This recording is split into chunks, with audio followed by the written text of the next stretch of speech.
What's going on, guys? I wanted to share something that I am feeling super energetic about, and this might not be anything new to you guys, but I still get to share it. You might be able to tell right here, but like I got a major allergic reaction right here, so my face looks a little red, but perfectly fine. It'll go away. What I share with you guys is that, I've talked to you guys about all the things that I track when it comes to my health. I specifically use the Whoop band. I don't know if you guys use the Whoop band, but the Whoop band basically tracks a whole bunch of sleep metrics, from your HRV to your resting heart rate, how many hours you sleep, how many hours do you need, how stressful and how much strain you put on your body while working out, all these different things. And I've had a pattern when it comes to working out, when it comes to sleeping and recovery over the last couple of years that's been really difficult for me to dial in. I don't want to say I cracked the code, because I didn't, because I've known the code and I just have not done it, but it was a great reminder, and I think it'd be a great reminder for you guys. So usually the biggest thing that I've noticed as an entrepreneur, and that I've noticed across the board with all my friends who are in different industries, from entrepreneurs to non-entrepreneurs to everything and anything that you could think of, there's usually one key thing that separates people who accomplish a lot of things, whether it's quantity or quality or whatever the case is, but they're like happy in their lives because they're fulfilled and they're able to do all these different things. That same correlation is also applied usually to like billionaires, either billionaires or super high performing athletes. And that correlation is usually high energy. Like, you can be the smartest person in the world, you can be the most tactful, you can be the most creative, you can be all these things, but if you lack energy and you can't actually get anything done, it doesn't really mean anything, right? Like, you'll just be stuck there forever with all these ideas, but then nothing ever happens. And usually what ends up happening is that when you are in that flow, in that negative flow state, and so like there's this flow state, right, where like your energy is just going, you're building momentum, but there's also the opposite one that I don't think gets talked about a lot. Like, there's this opposite flow state. I don't know what I would call it, but let's just call it a negative flow state, where it's like you get brain fog, you're feeling tired, you're feeling sluggish, your mental capacity is not the same, you don't process information as fast. And the more you continue on that path, the more days and weeks and months, like you build this momentum, this snowball, this like avalanche effect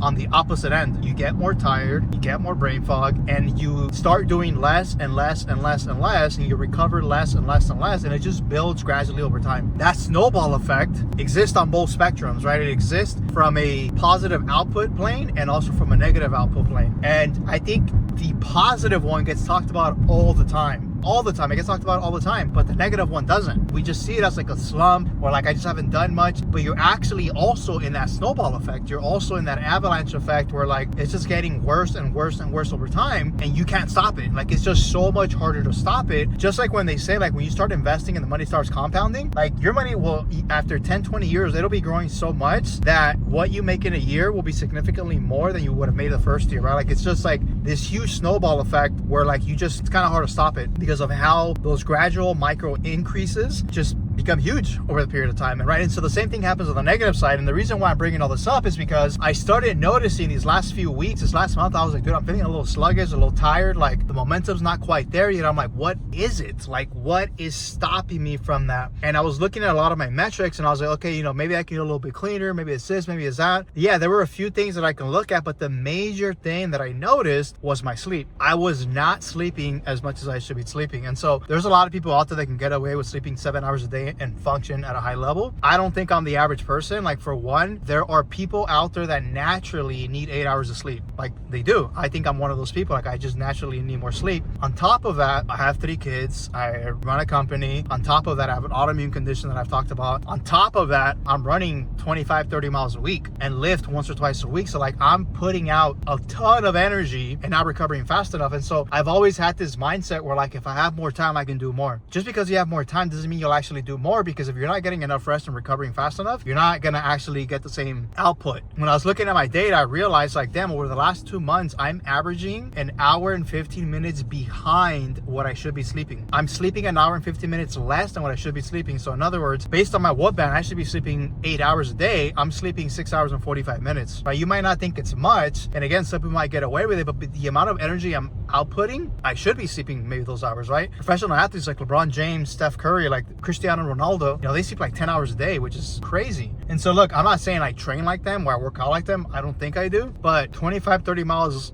is a lot. and then you add in 1 or 2 lift sessions a week, you know, that adds up. You add in the amount of mental output I put out as an entrepreneur and as a father of 3 kids, you know, that adds up. And then you add in an autoimmune condition, that adds up. I remember there was this month where I was just feeling like really on point, was like around January, February. I looked at my numbers and I was only off by 20 minutes based on what I should be sleeping. So you would think like, okay, 45-minute difference, right? You would be like 45 minutes is probably not that much of a difference, right? But it's per day. Now, if you times that by 30, that means I'm basically behind 20 hours of sleep per month over the last 2 months. And that's not including all the other months. And so I was like, you know what? That's probably going to make a huge difference. So this weekend I got off caffeine and I literally slept 10, 11 hours per day on Saturday, Sunday, and Monday. And today my energy is through the roof. I also didn't have any caffeine these past 3 days. So I was able to like just knock out at any given moment. And today I had like half the doses I normally have. You know, really what I'm trying to get you guys to see is that like all it takes is like one little thing in how you carry your day and carry your life. And it could also be one thing in your business, one thing in the way you work out, one thing, one last move, right, in the game that can help you win the game, right? If you're playing a sport, for example. And so it's funny because not one thing is going to fix everything, but one thing could end up completely changing everything as well, right? So it's like this, it's both.